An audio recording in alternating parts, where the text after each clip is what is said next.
2. Como el siervo anhela las corrientes de agua, así por ti suspira, oh Dios, mi alma que tiene sed del Dios viviente. Vamos a ir a la palabra de Dios, vamos a ir a las escrituras. Hoy vamos a nuestro estudio tiene en Primera de Timoteo 3, del 14 al 16. Quienes tienen todo, vinieron, me gusta ver que todos tienen su espada. No se puede ir a la guerra sin pistola. Esa espada que nos dio el Señor para defendernos absolutamente de todo. Todo rebota. Y así dice las Santas Escrituras, la palabra viva, la palabra del Señor. Esto te escribo, aunque tengo la esperanza de ir pronto a verte, para que si tardo, sepas cómo conducirte en la casa de Dios, que es la iglesia del Dios viviente, columna y baluarte de la verdad. E indiscutiblemente grande es el misterio de la piedad. Dios fue manifestado en carne, justificado en el Espíritu, visto de los ángeles, predicado a los gentiles, creído en el mundo y recibido arriba en gloria. Vamos a oración. Señores, oremos al Padre. Padre, te damos gracias por las escrituras que nos dan testimonio de tu Hijo Jesucristo, por el testimonio del Espíritu Santo, por ese testimonio audible y trinitario que diste en el bautizo de Jesús por medio de Juan el Bautista. Oh Dios, te damos gracias porque por amor y misericordia nos conoces, nos concede la vida eterna, no porque la merezcamos ni seamos dignos de ella, sino solo por tu amor y por tu gracia y por tu misericordia. Perdona los pecados del diario vivir.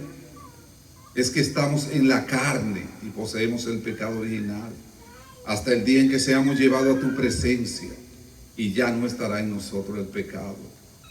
A ti, Dios vivo, que nos dejaste la palabra viva para traernos de esa muerte espiritual a la vida eterna. Que estas palabras, oh Señor, que llevaré a los oídos de tu iglesia, sean como espada de dos filos que separe la carne del espíritu y que dé fruto en sus corazones, en especial la obediencia. Porque ¿de qué sirve el conocimiento sin obediencia? Porque es ahí donde la palabra mata. Danos sabiduría, que es el temor a ti. Ilumínanos con tu verdad. Tu palabra es verdad. No oramos para cambiar tus planes, mi Dios, sino para confiar y descansar en tu santa voluntad. Nos aferramos a tu palabra y no al mundo y sus pecados, ya que la palabra de Dios salva y conforta, y el mundo y sus pecados destruyen y matan. Aférrate a la cruz, que ya no eres esclavo del pecado. Recuérdate que no somos tumba para enterrar las miserias del mundo, sino templo para cantar sus alabanzas. En nombre de Jesucristo Dios oramos. Amén. Hermanos, pueden sentarse. El hombre siempre ha buscado todas las razones posibles para no mirar de frente a Dios. El hombre ha buscado todos los medios para sentirse superior, para sentirse único e independiente, no sabiendo que su vida siempre depende simplemente de un hilo. El hombre siempre ha buscado hacer dioses de las cosas que Dios creó o hacerse Dios él mismo. El hombre siempre ha tratado de tener un control de sí mismo, un ente superior, crear el control de la mente, viajar fuera del cuerpo, tener el control total, lo que muchos conocen como el nirvana. Y no se dan cuenta que lo único que hacen es entrar el pecado. Cada vez que nosotros dejamos de mirar a Dios, nos dirigimos al yo. Y el yo no es otra cosa que carne, pecado, corrupción, cosas perecederas. El hombre convirtió la luna, el sol, el mar en dioses. para adorarlo, para negarse a adorar a Dios. Otros crearon dioses como Zeus, dios del cielo, Poseidón de los mares, Apolo, Artemisa, dioses imaginarios que jamás existieron en otra cosa que no fue solamente la propia mente del hombre. Jehová les enseñó a los egipcios principalmente que sus dioses no eran más que juguete en sus manos. Cuando nosotros leemos en el Éxodo, y Dios, para demostrarle al mundo y a Egipto que sus dioses no eran más que parte de la creación de él, Dios humilló a cada uno de sus dioses. Recordamos que cuando Moisés llegó, convirtió la vara en una cobra. Luego, dos de los adivinadores de Faraón, con sus dos barras, la tiraron y se volvieron serpiente. Y la cobra de Moisés mató las dos serpientes y se la comió.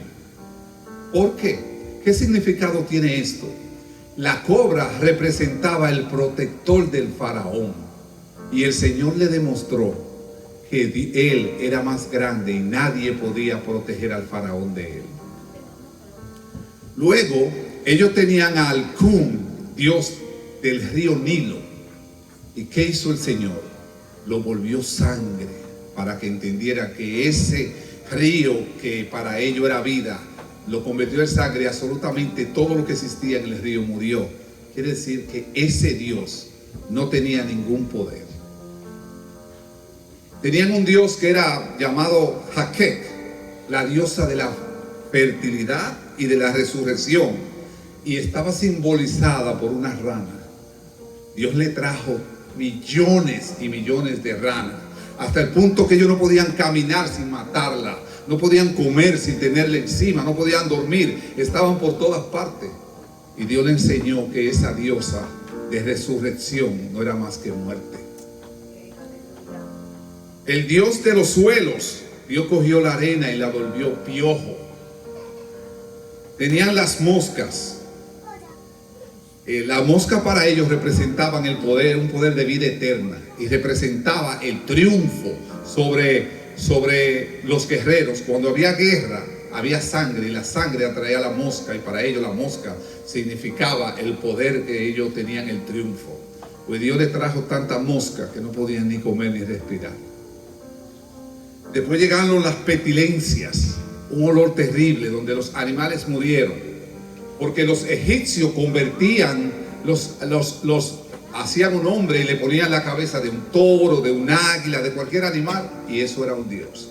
Y él le enseñó que ese Dios no era más que hedor y muerte. Después vinieron las ampollas, se llenaron de ampollas todos los egipcios, para que ellos supieran que el único que tenía el poder de sanar, que todo lo que teníamos nosotros es por Dios. Y nosotros estamos, cada vez que nos levantamos, es por la gracia de Dios. Cada vez que usted abre los ojos, es por la gracia de Dios. Y la única razón por la que usted despierta es para usted llevar la palabra de Dios. Es para que el Señor lo siga santificando hasta Él terminar su obra un día. Pero es para nosotros una responsabilidad todos los días llevar la palabra de Dios. Por eso semanalmente debemos evaluarnos y decir: ¿qué hice yo para el Señor? ¿Qué hice yo para mi iglesia? Y si usted no hizo nada, eso fue una semana muerta de vergüenza. Quizá usted tenga ganancia en el trabajo, pero tiene pérdida en el cielo. Los egipcios tenían dos dioses: Not, Dios del cielo, y Shu, Dios del aire. ¿Qué hizo el Señor? Convirtió eso en granizo. Y le tiró tanto granizo que murieron miles de gente y animales. Esos son tus dioses, mira lo que yo hago con ellos. Luego llegaron la langosta, pero no langosta de esas que cuestan $100 de la libra. Los insectos que devoran todo. Y eran tanto que dice que se oscureció, porque para ellos el sol, y para muchas generaciones y para muchas razas, el sol era un dios, el dios Ra, y él le hizo ver que el sol llegaba porque él quería, porque por la voluntad del Señor. Aleluya. Pero no solamente eso, es solamente langosta, por eso no lo vemos. Ok, entonces el Señor le mandó nada más ni nada menos que 7 días de oscuridad, de tiniebla, para humillar a ese Dios que ellos creían que tenía. 7 días sin salir el sol. Yo soy quien controlo el sol, porque yo lo creé. Yo creé todo, los cielos y la tierra, y todo está en mis manos. Le dio 7 días de humillación para que ellos vieran que era el Dios de Israel. Jehová era el único Dios verdadero. Y tristemente, la palabra siempre dice, y Dios endureció el corazón del faraón, porque no era el faraón solamente quien Dios quería vencer, era dejar un precedente en el mundo, en la historia, de que él era el único Dios vivo, el Dios viviente, el único Dios verdadero. De la misma forma que cuando Cristo vino, los apóstoles fundaron el evangelio y que Cristo era el Hijo de Dios, de esa misma forma Dios lo estaba haciendo. Y por último, tristemente, en la oscuridad vino la última de las plagas, la muerte de los primogénitos. En la muerte de los primogénitos, Dios humilló al faraón y a un rey llamado Osiris, el hijo de Ra, el sol. Ellos creían que el faraón era descendiente, era un dios descendiente de Osiris, era hijo de Osiris, el primogénito. Y entonces Dios vino con la muerte de los primogénitos, incluyendo el primogénito del faraón. Así vemos cómo Dios le enseña a los egipcios que todos sus dioses no eran más que juguetes en sus manos, que eran parte de su creación, y que él era el único Dios viviente con el poder de hacer todo lo que fuera su santa voluntad. Pero el hombre ha sido siempre cabeza dura. Después vinieron muchos que se hicieron dioses. Recordamos el Hare Krishna, los musulmanes, el budismo, Confucio. Pero si nosotros nos ponemos a pensar, ¿qué pasó con estos llamados dioses? Swami Prabhupada, que era el dios del Hare Krishna, murió de una forma que parece ridícula. Ellos siempre meditaban en una posición con los pies cruzados, que cuando yo tenía 20 años lo hacía, ya ni doblo uno. Y ellos se iban a meditar, la meditación para conseguir el nirvana. Yo controlo mi mente, yo salgo de mi cuerpo y visito el cosmos. Bueno, él estaba en el bosque haciendo esto, y al llegar la claridad, él despertó, y un cazador que andaba atrás de un venado lo confundió con un venado y lo murió y lo mató. Qué forma tan poderosa de morir un Dios. Eso hace Dios con aquellos que quieren usurpar su lugar. Mahoma, hay muchas cosas que no se saben de Mahoma. Siempre su muerte fue ocultada por muchas cosas. El que lee la historia de Mahoma dice: lo menos que yo veo en ti es un profeta. Se enamoró de una niña de 6 años, la hizo su esposa cuando tenía 9. Le mató el papá y el esposo a una mujer, se enamoró de ella y se casó con ella, y cosas por el estilo. Pero el punto es cómo murió Mahoma. Muchos dicen que fue de una disentería, otros que murió normalmente, pero la realidad es que Mahoma decía que él iba a resucitar el tercer día. Lo estamos esperando todavía. Esos 3 días parece que son, como dice la palabra, para el Señor un segundo es un día,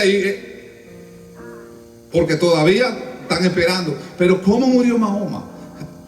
Mahoma tenía muchos discípulos, y había uno que se llamaba Albinor, y Mahoma siempre decía que iba a resucitar el tercer día, y ya él estaba tan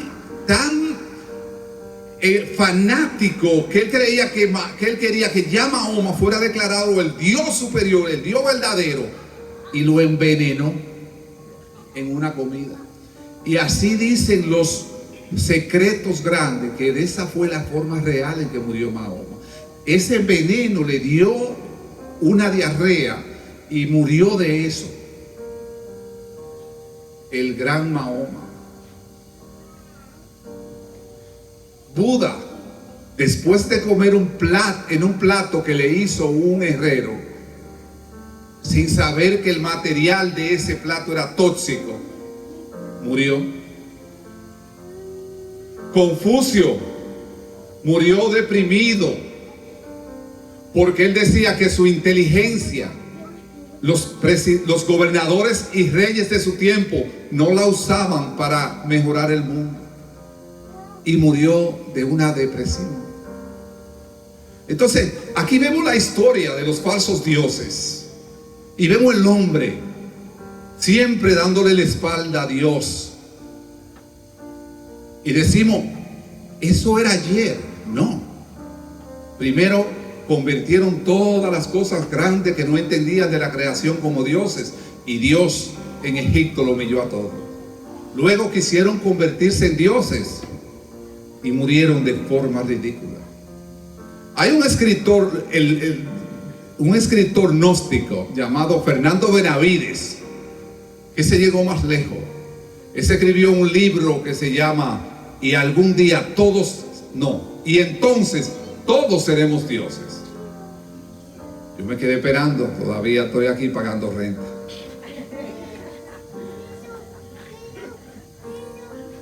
Tenemos que entender que todas las cosas que no son verdaderas pasan. Lo único que queda siempre es la palabra de Dios. Todo viene y va, pero la palabra de Dios permanece para siempre. Y permanece para siempre por tres razones. Número uno, porque es la palabra de Dios. Número dos, porque es una palabra viva. Es el único libro vivo. A veces yo me extraño que pongo la Biblia en un sitio y la encuentro ahí mismo. De tan vivo que es el libro. Se atreve a salirle pata y salir atrás de mí.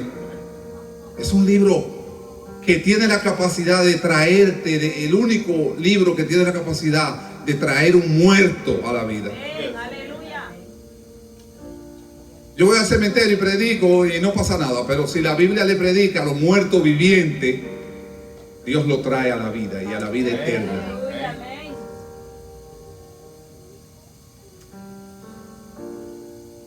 Bíblicamente han tratado de destruir su palabra. Tenemos a Joacín en el libro de Jeremías, que cuando le leyeron las escrituras lo tiró al fuego para destruirlo. Pero el Señor le dijo, todo está aquí en tu mente, escribe de nuevo el libro. Y extra bíblicamente tenemos a Diocleciano en el año 350 y algo, que mandó a destruir todos los libros de la Biblia. Mandó a quemarlo todo y mandó a los soldados que a donde quieran que encontraran cristianos cogieran los libros y los quemaran. Pero como ellos no sabían leer, los cristianos andaban con cualquier libro cualquiera. ¿Dónde está la Biblia? Aquí, y quemaban ese libro. Muchos han querido destruir la palabra. No se va a poder. No se va a poder. La palabra de Dios es para siempre. La palabra de Dios es eterna. Todo puede ser olvidado, menos la palabra de Dios, ni su iglesia viva. Ni siquiera las puertas del infierno van a hacer nada contra nosotros. Aleluya, Señor. Como vimos en la lectura de hoy, Pablo le dice a su discípulo Timoteo. Pablo dejó a Timoteo en Efeso. Y era una iglesia que tenía muchos problemas. Pero él le dijo bien claro, esta iglesia es la columna y baluarte de la verdad. Por eso te envío esta carta para que las cartas, las epístolas pastorales son las que enseñan cómo debemos dirigir la iglesia. Está Timoteo 1, Timoteo 2 y la carta de Tito. Todo lo que la iglesia debe hacer está ahí. Le dice la iglesia del Dios viviente. Dice, para que si tardo sepa cómo debe conducirte en la casa de Dios, que es la iglesia del Dios viviente, columna y defensa de la verdad. Tenemos que entender que esa verdad, ese libro, es el sostén, es el fundamento de la iglesia. Es nuestra constitución. Aquí no importa lo que yo piense, lo que yo sienta, ni lo que yo quiero. Es lo que dice la palabra de Dios. Si yo no sigo la palabra de Dios, entonces yo soy un lobo vestido de pastor. La palabra dice, y habrán lobos vestidos de oveja. Es triste, pero más triste es un pastor vestido de oveja.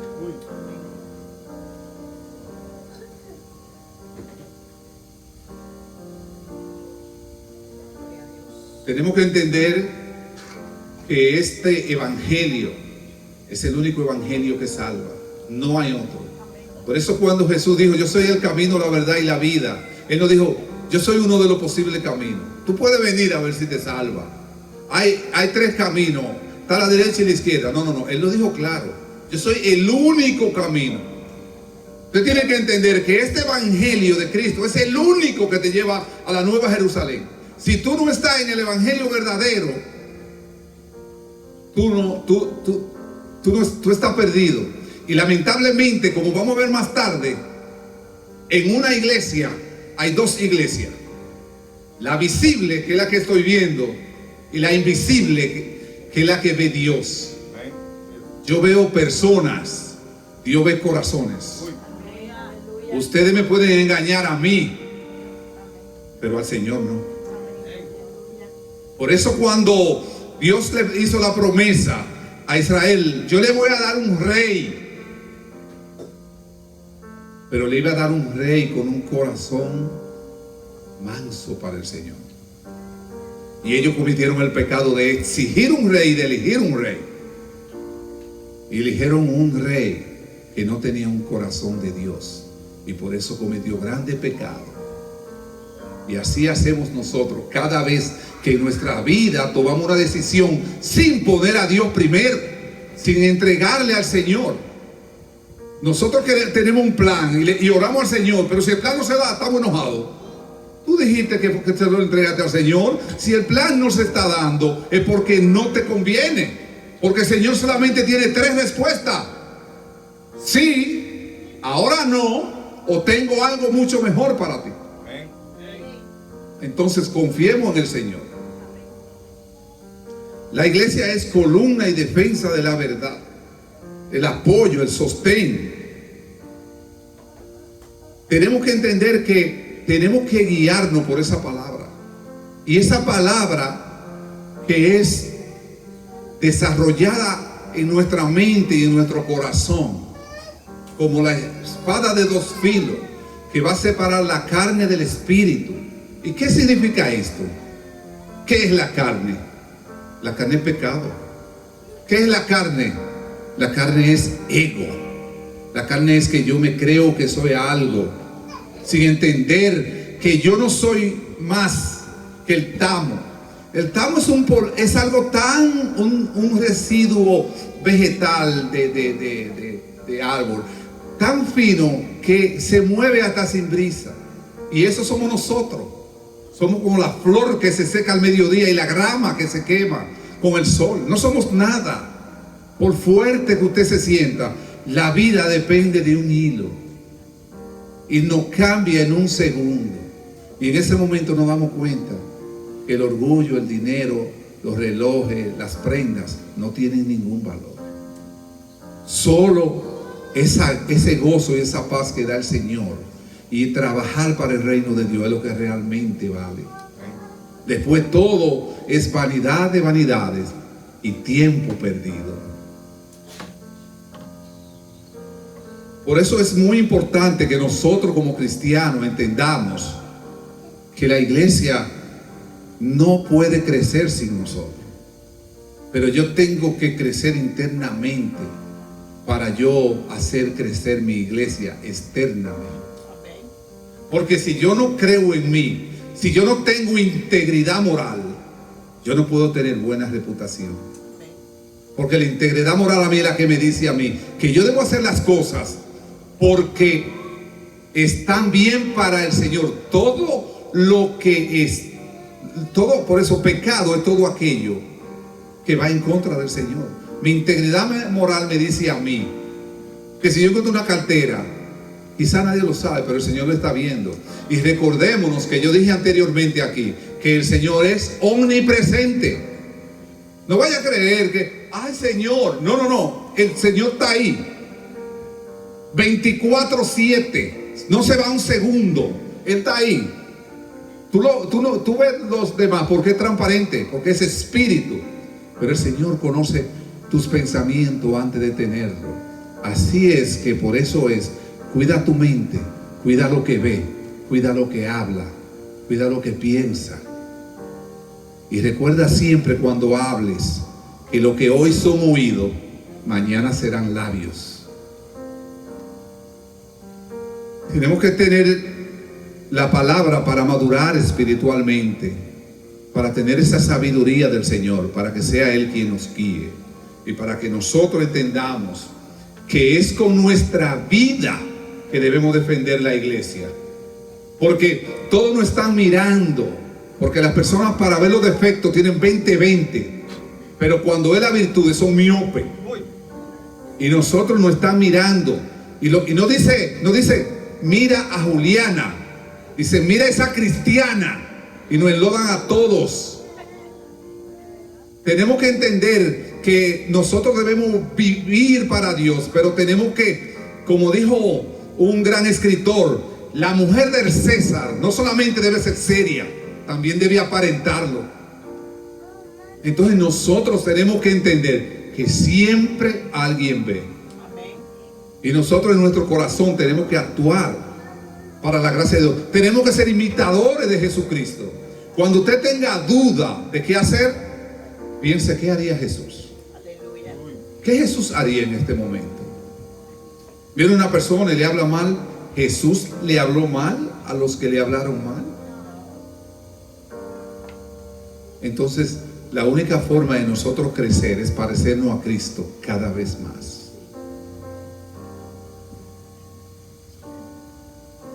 La palabra dice, en el siguiente párrafo dice, indiscutiblemente grande es el misterio de la piedad. ¿Cuál es el misterio de la piedad? ¿Cuál es el misterio? ¿Por qué se usa aquí la palabra misterio en el Nuevo Testamento? Bueno, recordemos que en el Viejo Testamento los judíos creían que el Mesías iba a venir a establecer un reino terrenal. Creían que ellos iban a ser la Israel que tuvieron cuando el sabio Salomón, que de sabio no tuvo tanto. De sabio no tuvo tanto, porque si vemos, lo primero que hizo fue que antes de hacer la casa de Dios hizo la casa de él. Después tuvo 700 esposas y 300 concubinas. Y no solo eso, después se puso a hacerle templo a sus dioses. Y después se puso a adorar a los dioses ajenos. Lamentablemente, por eso de Salomón nada más se dice que fue sabio hasta un punto, pero la carne es débil. Y además tenemos que entender que en el Viejo Testamento el Espíritu estaba sobre los hombres, no dentro de los hombres. Eran usados para un trabajo de voluntad del Señor, pero su corazón no era cambiado. Diferente a nosotros, que se descubrió el misterio por medio de Jesucristo, que Jesucristo cumplió con el pacto de Jeremías 31, y Jesucristo vino y nos trajo de nuevo a Dios. Por medio de Jesucristo nosotros sabemos cómo ser salvos. Por medio de Jesucristo sabemos que no somos salvos por obras, sino por un nuevo nacimiento. Y aunque somos salvos, aunque no somos salvos por obras, somos salvos para hacer obra. Por eso Santiago dice claro, la fe sin obra está muerta. Entonces piensas que no solamente debe creer, también debes hacer. Y este misterio fue traído y aclarado por medio del Señor. Y el Señor, y hoy por hoy nosotros somos de los cristianos que más ventaja tienen. Tenemos la Biblia completa. Entendemos cómo debemos ser salvados. Entendemos el mensaje de Juan el Bautista. Arrepiéntanse y crean. Y Dios dice bien claro que todos los hombres se arrepientan en toda parte del mundo. Y por eso es que su mensaje debe llegar hasta los confines de la tierra. Nosotros conocemos ese misterio develado que costó la sangre del Cristo. Dios fue, después que dice manifestado en carne, dice justificado, misterio de la piedad, sí, fue manifestado en carne. Hay una teoría que se conoce como la teoría de la kenosis. Esta habla sobre la situación entre Jesucristo Dios y Jesucristo hombre. Muchas personas tienen diferentes teorías sobre que se despojó, que no se despojó, pero no importa. Lo que importa es que Jesucristo dejó el trono de trono para venir a la tierra a salvarnos a nosotros, para morir por nosotros y muerte en la cruz. Y fue manifestado en la carne. Cuando fue manifestado en la carne, significa su nacimiento virginal.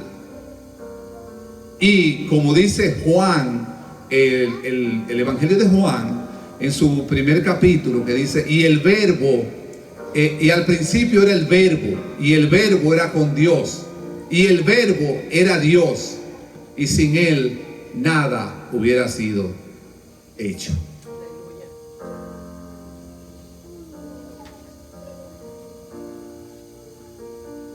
Justificado en el Espíritu. El Señor fue justificado en el Espíritu. Pero cuando habla la justificación del Señor, de Cristo en el Espíritu, no solamente habla cuando recordamos cuando Juan el Bautista lo bautizó, que es donde se ve materialmente la Trinidad, porque se oyó la voz de Dios, se vio el Espíritu Santo que bajó como paloma y Cristo estaba en carne. El Espíritu Santo vino a él, lo justificó. Y recordemos que después del bautizo Jesús va al desierto y después de 40 días es tentado. Y cada vez que Jesucristo recibió una tentación, ¿con qué contestó él? Con la palabra viva. Con la palabra viva. Hasta que Satanás entendió que no podía tentar a Jesús. Fue justificado en el Espíritu grandemente cuando Jesús resucitó. Porque como dice David, no dejarás que tu hijo vea pudrición en el Seol. Su cuerpo no va a ser maltratado. El Señor, recordemos que luego de 40 días enseñando a todos su resurrección, dice que una vez predicó a 5,000. Él subió al cielo. Y dice, fue visto por los ángeles. Cuando nosotros nos vamos a Génesis y vemos la caída, vemos a Adán. Cuando Adán muere y sube al cielo, los ángeles lo vieron. He ahí el hombre que maldijo la humanidad. He ahí el hombre que separó la humanidad de Dios. He ahí el hombre que nos dio el pecado original. Pero sin embargo, cuando Jesucristo subió y los ángeles lo vieron, no dice que Dios vio los ángeles, Jesús vio los ángeles, dice que los ángeles lo vieron. ¿Qué dijeron? He ahí el hombre que viene de salvar a la humanidad. He ahí el hombre que trajo a la humanidad de nuevo a Dios. He ahí el hombre que cumplió con lo que parecía imposible, traernos nuevamente al Señor. La única razón por la que nosotros podemos recibir al Señor fue por la resurrección de Cristo. Porque si Jesucristo no hubiera resucitado, eso significa que no hubiera ningún evangelio. Eso significa que no habría resurrección, no habría futuro y estuviéramos condenados eternamente todos. Por eso Jesucristo fue visto por los ángeles en el cielo.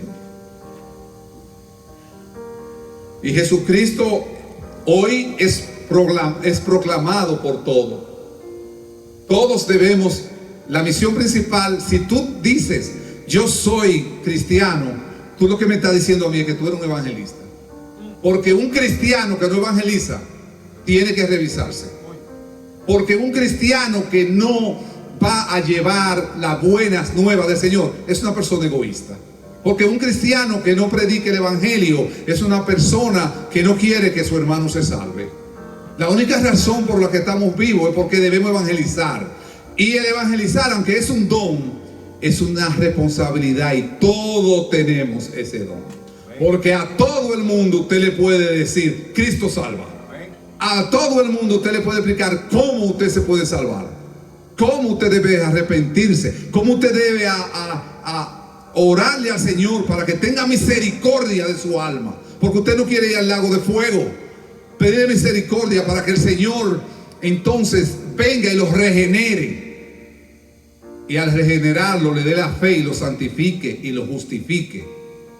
¿Por qué tenemos que ser regenerados? Porque el Espíritu Santo no puede habitar en un cuerpo muerto. ¿Por qué tenemos que ser regenerados primero? Porque un muerto no puede tener fe. Porque los muertos vivientes no tienen fe. Porque para los muertos vivientes, o sea, los no creyentes, estas son locuras. Son cosas locas, son cosas que no tienen razonamiento.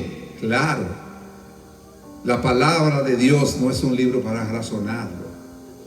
Es un libro para leerlo, es un libro para conocerlo, es un libro para entenderlo, es un libro para creerlo, es un libro para vivirlo y luego es un libro para enseñarlo. Y esa es responsabilidad de todo aquel. Yo entiendo, usted me dice, yo no puedo explicar la Biblia. No explique la Biblia. Apréndaseme nada más cómo se salva un hombre. Nada más aprendas esas líneas. Cómo se salva un hombre. Esa es la semilla de mostaza. Siembre la semilla de mostaza. Y no se preocupe que los resultados no son suyos. Son de Dios. Pero Él lo dijo bien claro. Mi palabra jamás retornará vacía. Entonces nosotros sembramos y el Señor cosecha. Tenemos que entender que de nada sirve conocer si no obedecemos.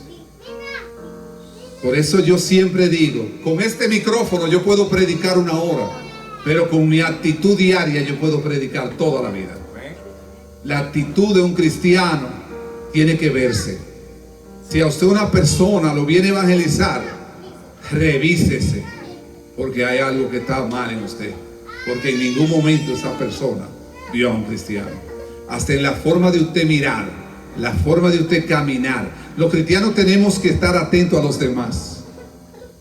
¿Por qué? Porque nosotros siempre estamos listos para hacer obra. Pero no voy a hacer que hacer obra es hacer un edificio. Hasta una señora que está tratando de alcanzar una lata en un supermercado y no la alcanza, y usted va y la coge, ya usted hizo una obra.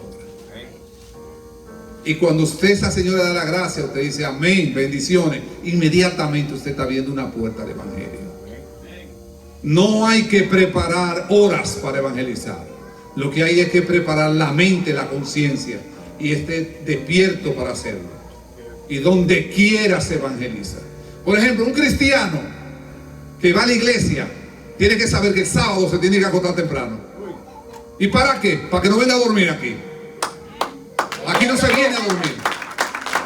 Porque si usted está durmiéndose, su mente no está entendiendo nada, su corazón no está entendiendo nada, y la espada no va a poder hacer nada, y usted se va a ir igual que como vino. ¿De qué sirve venir? No sirve de nada. Porque peor es conocer y no hacer. Ahí es donde la palabra mata. No como algunos quieren hacer creer que no nos llenemos la cabeza de Biblia. Como nos dicen los come Biblia. Digo, yo ojalá se me la pudiera comer, esa hoja por hoja, y comprarla por docena. Tenemos que entender que nosotros, esta iglesia viva, es la iglesia de Cristo. Nosotros somos el cuerpo de Cristo. Cada uno es un órgano. Y en el cuerpo, cuando un órgano se daña, no funciona. Se te dañó la vesícula, gracias a Dios, porque la podemos sacar y al mismo día te mandamos para la casa. Pero si se te daña el hígado, los riñones, y así mismo, cada uno de ustedes es un órgano. Y ese órgano tiene que trabajar en conjunto. Por eso, cuando tú no estás conectado con tu iglesia en cuerpo y alma, no te preguntes por qué tu iglesia no crece. No crece por ti, porque tú no la dejas crecer. Porque si yo no crezco, mi iglesia no crece. Y tenemos que entender que esta es la iglesia de Dios. Cuando usted da una ofrenda, usted no se la da a la iglesia, usted se la da al Señor. Todo es de Él. En el libro de Ageo, Él dice bien claro: yo soy el dueño del oro y de la plata. De todo. La iglesia es la esposa de Cristo. Y a mi esposa yo la amo. A mi esposa yo la cuido. A mi esposa yo la protejo.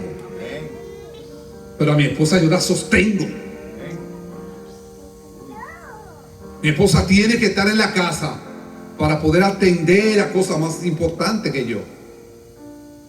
Para cuidarme los hijos y educármelo en la palabra. Porque una esposa que tiene 45 horas trabajando, cuando llega no tiene mucho ánimo de ponerse a explicarle la palabra a los niños, ¿no? Entonces nosotros tenemos que amarla. Pero no me digas que tú la amas y tú andas en un Mercedes-Benz y la esposa tuya anda en un Hondita. Entonces tú no la amas nada. Tú andas comprándote todo lo bueno y tu esposa es limitada. Y cuando ve el banco, ¿y esto qué, Dios mío? Eso es la comida, mi amor. Oh, está carísima. Tenemos que entender, como dice la palabra, la iglesia, por tanto, manifiesta su condición de esposa y de cuerpo de Cristo en la medida que reconoce la soberanía de Cristo sobre ella, en la medida que vive con fidelidad los mandatos de su esposo y Señor. De la misma forma que el esposo hace con la esposa, nosotros los verdaderos cristianos debemos hacer con la iglesia. La iglesia como la familia de Dios. Ya nosotros, usted tiene tío, hermano, primo, no se preocupe por los niños. Pero cuando estemos en la Nueva Jerusalén, va a pasar tres cosas. Número uno, vamos a encontrar gente allá que nosotros no pensábamos que iban a estar. Ese hermanito que estaba tranquilo, que casi no hacía nada. Sin embargo, ese es el hermanito que cuando el pastor necesitaba algo, era el primero que venía cuando se acaba el servicio. Dos, vamos a ver que hay muchísima gente allá que no van a estar, que nosotros creíamos que sí iban a estar. Y número tres, vamos a estar felices porque nosotros sí estamos ahí. Amén.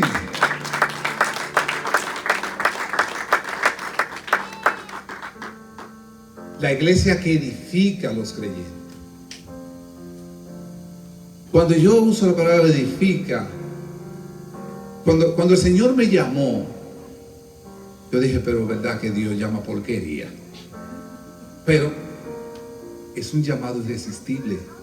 Ya no soy yo, sino Cristo que vive en mí. Pero él dijo, esta vaina sirve, déjame llamar. Yo no sé para qué, hoy sé para qué. Y la iglesia edifica a los creyentes. Pero cuando un pastor se prepara para traer la palabra de usted en una forma que yo particularmente es el centro que yo pongo siempre en lo que voy a hablar. Yo me gusta practicar lo que yo llamo Biblia práctica. O sea, que lo que yo le diga usted lo pueda usar. Que la palabra que está aquí usted la pueda volver una acción. Que la palabra que está aquí cambie su vida. Que la palabra que está aquí vea usted en lo que usted está bien y en lo que usted está mal. Que esa palabra le haga entender a usted que es la única forma y lo único importante, lo único que es vivo, que todo lo demás es vanidad de vanidad y tiempo perdido.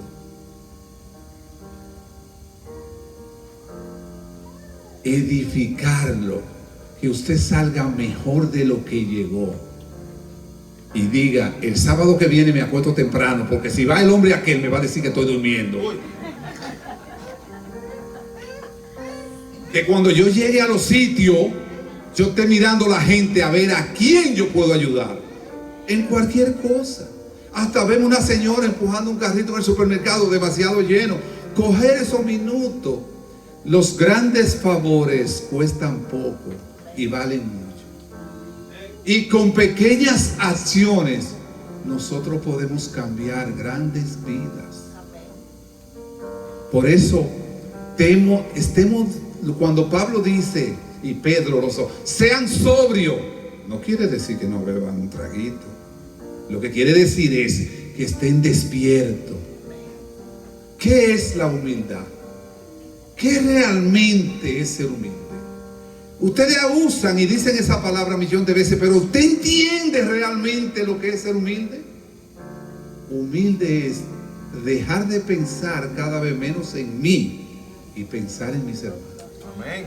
No hay otra definición más clara en acción y palabra para la humildad que eso. Dejar ese yo y pensar en los hermanos. Amén. Estar pendiente en todo. Y recuérdense, se predica muchas veces más con la actitud y las acciones que con las palabras. Amén. Esta iglesia del Dios viviente, esta iglesia viva, la iglesia no puede estar viva si no se manifiesta. ¿Una piedra está viva?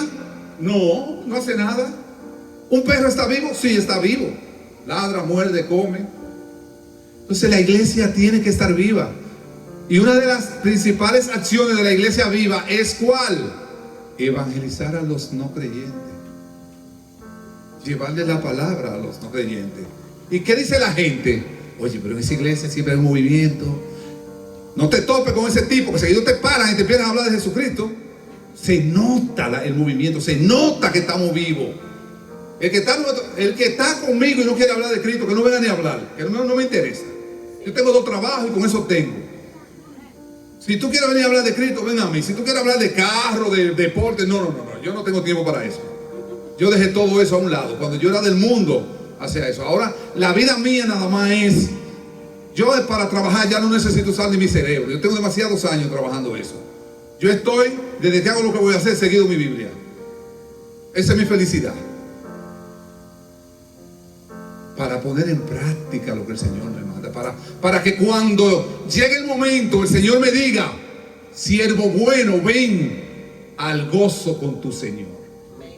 Y no que me diga, Señor, apartado de mí, yo a ti no te conozco. ¿Quién eres tú, Juan Domingo? No, aquí no estás tú, Juan Domingo. Allá está el otro de los cuernos esperándome. Es triste. Tenemos que entender que la iglesia, como dije anteriormente, tiene 2 iglesias en una. La visible y la invisible. La visible solo la ve Dios. La visible solo la veo yo lo estoy viendo. La invisible la ve el Señor, que es la verdadera. Esa es la que se va a ir. Amén. El día que ustedes saben. Aleluya. Esa iglesia que no va a vivir la tribulación, porque el Señor nos lo dice bien claro en Apocalipsis 3:10.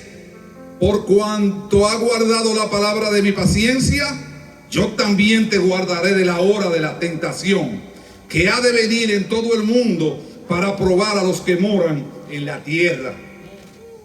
Cuando el Señor llegue y los que estamos vivos vamos a subir. Amén. Y nuestro cuerpo va a ser transformado en un cuerpo incorruptible. Amén. Y vamos a dejar esta carne. Primero el mar y la tierra dejarán salir todos los cuerpos de los que murieron antes, todos los héroes, y van a subir, y nosotros nos iremos.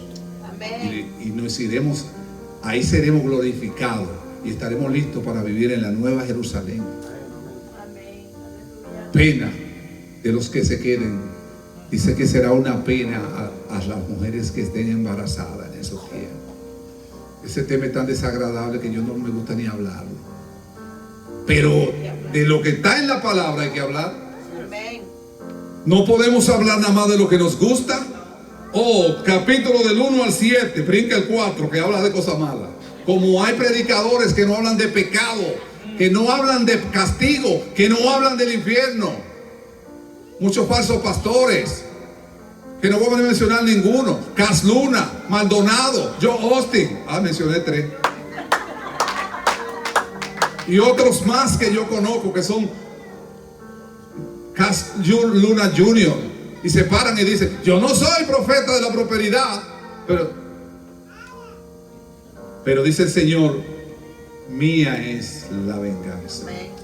Vive en paz, no entre en ira. La iglesia, que es el anticipo del cielo.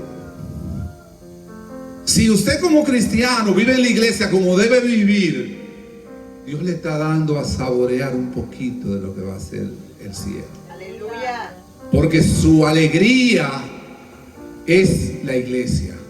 Su alegría es compartir con los hermanos.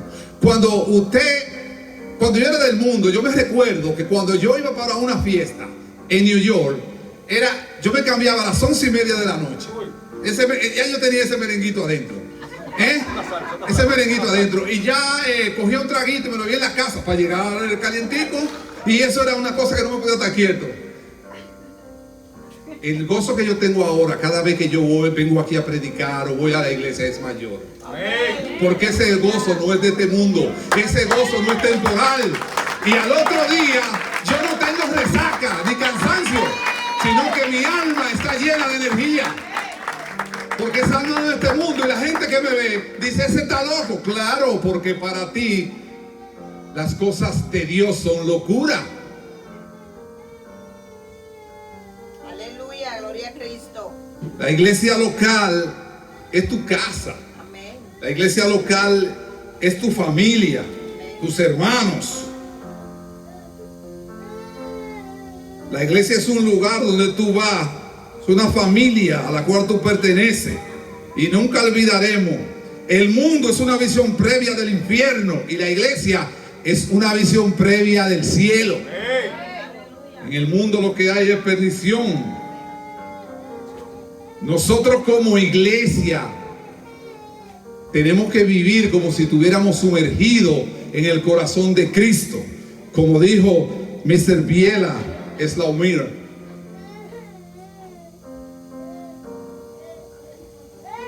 la iglesia no tiene que hacer cada vez más espirituales. Eso es lo que hace la palabra de Dios, que va disminuyendo la carne y aumentando el espíritu. Cuando la carne disminuye, aumenta Cristo en mi vida. Por eso dice Pablo que yo vaya desapareciendo. Y por eso dice Juan el Bautista: yo debo ir mermando para que Cristo vaya creciendo. Cuando nosotros nos llenamos, nos alimentamos de la palabra de Dios, el espíritu va creciendo y la carne va mermando.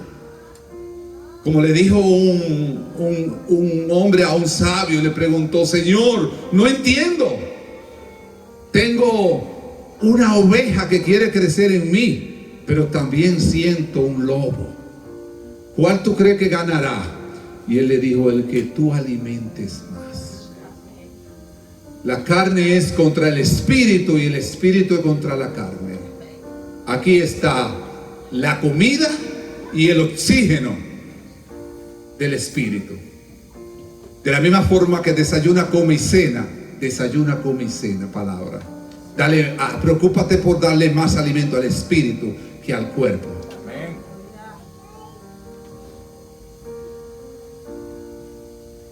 ¿Qué hay en la carne? Adulterio, fornicación, inmundicia, lascivia, idolatría, hechicería, enemistades, pleito, celo, iras, contienda, dimensiones, herejías, envidia, homicidio, borrachera, orgía. Estas son las cosas de la carne, como dice Gálatas 15, del 19 a 21. Pero ¿qué es lo que nosotros debemos alimentar? El espíritu, para que en nosotros se dé el fruto y las obras del espíritu, que son amor, gozo, paz, paciencia, benignidad, bondad, fe, mansedumbre, templanza o control propio. Y contra tales cosas no hay ley.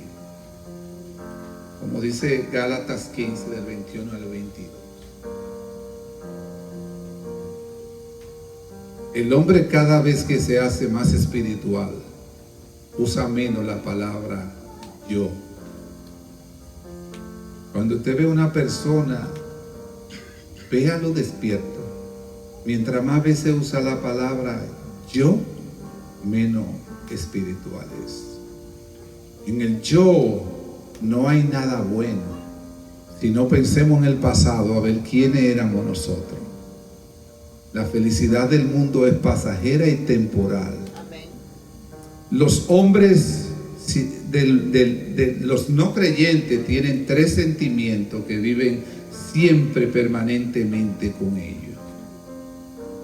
Me gusta repetir esto. El número uno es depresión, que es la infelicidad por la incapacidad de no poder resolver cosas del pasado. Tienen estrés, que es la infelicidad por la incapacidad de no poder resolver cosas del presente. Y tienen ansiedad, que es la infelicidad por la incapacidad de no poder resolver cosas del futuro. Pero todo eso el Señor lo cambió en nosotros por fe, esperanza y amor.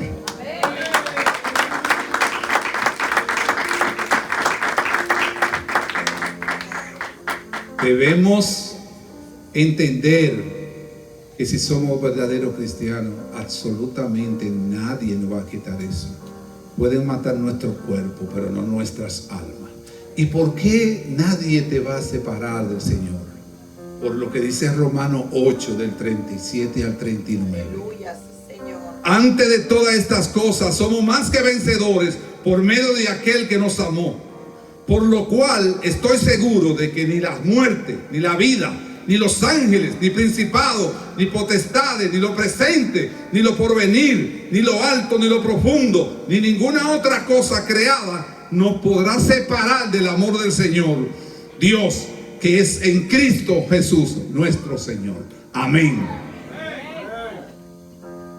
Esperemos en Dios. Siempre esperemos en Dios. Siempre esperemos en Dios. David esperó 12 años. Abraham 25. José 13. Y Noé 120 años. Lo único que es seguro en esta vida, más que la muerte, es esperar en Dios. Porque la muerte para nosotros no es muerte, sino empezar a vivir la vida eterna. Hermanos, revisémonos cada día y revisémonos cada sábado en la noche antes de venir, antes de prepararnos para venir a la iglesia. Revisemos qué estamos haciendo. Y si no lo está haciendo, haga dos cosas. Pídale a Dios que le ponga el querer como el hacer, porque Él es el único que puede hacer. Amén.